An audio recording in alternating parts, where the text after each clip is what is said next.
Domande e risposte. Numero 1. Carlos Castaneda.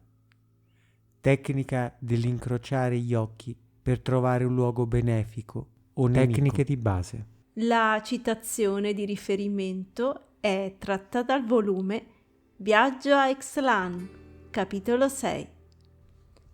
Salve guerrieri! Con questo video inauguriamo una nuova playlist dal titolo Domande e risposte.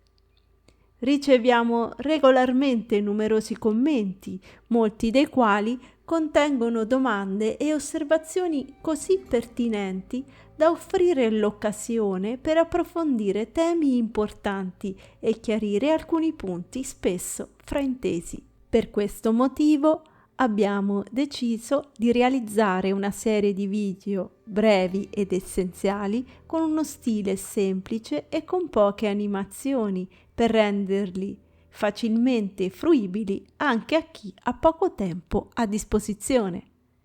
I prossimi video saranno dedicati ai voladores. Questi predatori continuano a generare confusione. Vengono infatti spesso scambiati per altri tipi di esseri inorganici o associati impropriamente ad altre tradizioni. Comprendere con precisione cosa sono e le loro modalità di comportamento non è un dettaglio trascurabile. Senza una corretta comprensione è impossibile adottare misure efficaci per allontanarli. Ma affronteremo questo tema più avanti. In questo video risponderemo a 3 domande riguardo alla tecnica di incrociare gli occhi per trovare un luogo benefico o nemico. Cominciamo! 1. Cosa significa lanciare dei brevi sguardi come un animale che non può guardare davanti a sé? Salve guerrieri, sono Nick della pagina Facebook Carlos Castaneda Naguales. La risposta è più semplice di quello che si crede. Chissà quante volte lo avete già fatto senza rendervene conto. Immaginate di seguire un piccolo animale che si muove, per esempio il volo di un uccellino, su uno sfondo dove si mimetizza. Se lo perdete di vista, comincerete a spostare lo sguardo qua e là per cercarlo. Torna visibile quando fa un movimento. Questo perché con la visione periferica siete più sensibili a captare i movimenti lateralmente. Frontalmente, istintivamente, si sta facendo la stessa cosa solo con gli occhi messi a fuoco. Con gli occhi incrociati prevede un po' di lavoro. Usando lo sguardo in questo modo si è in grado di scandagliare meglio tutto il panorama di fronte a noi. Un animale, un predatore, quando sente una preda ma non la inquadra, usa un movimento come questo. Sente per esempio un fruscio, scandaglia un'area visiva fino a che non coglie quello che cerca, lo mette a fuoco con precisione e poi parte all'assalto.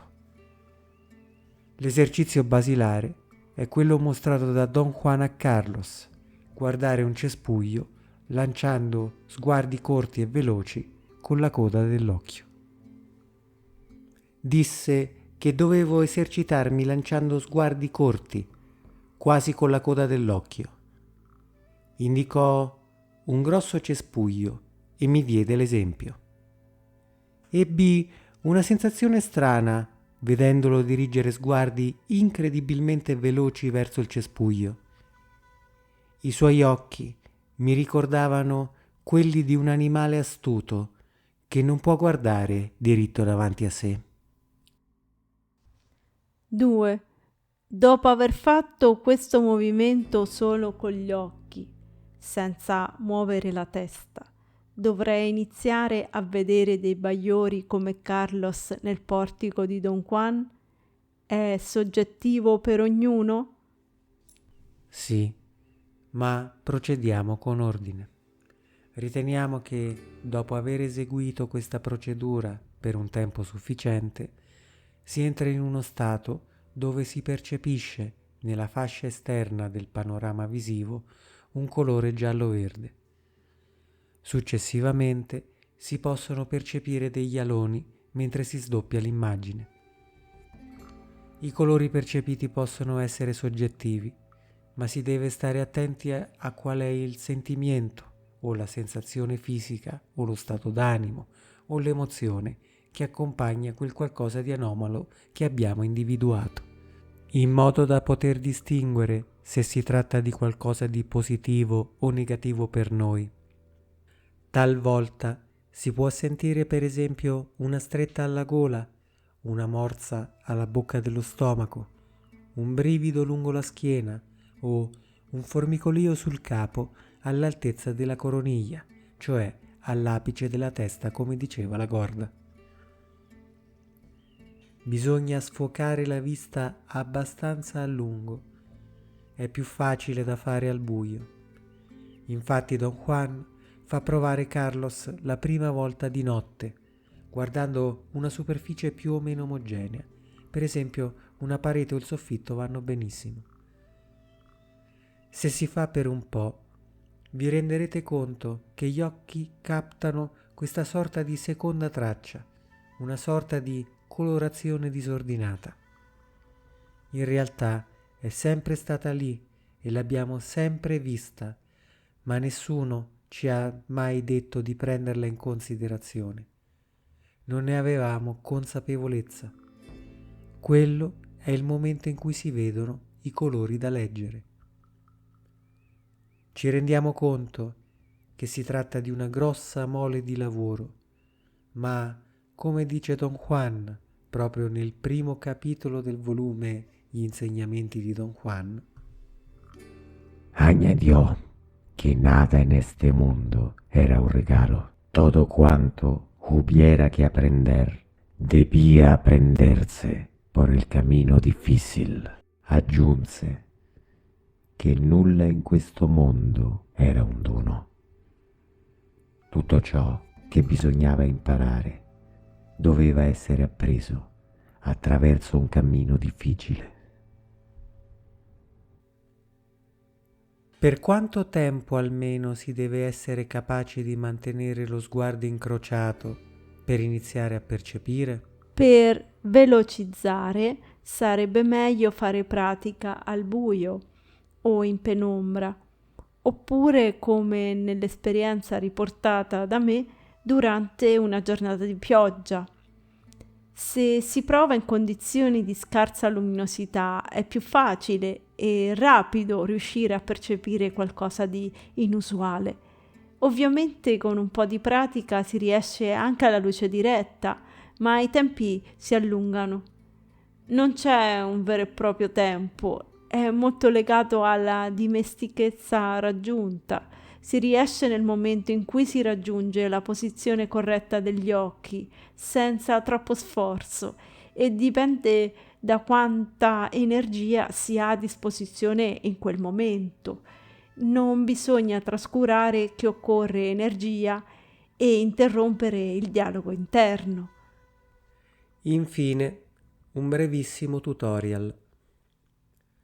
Data la grande quantità di problemi riportati, come i vari mal di testa, poiché viene forzato troppo l'incrociare gli occhi, vi suggerisco di usare questo piccolo stratagemma per avere un punto di riferimento da cui iniziare.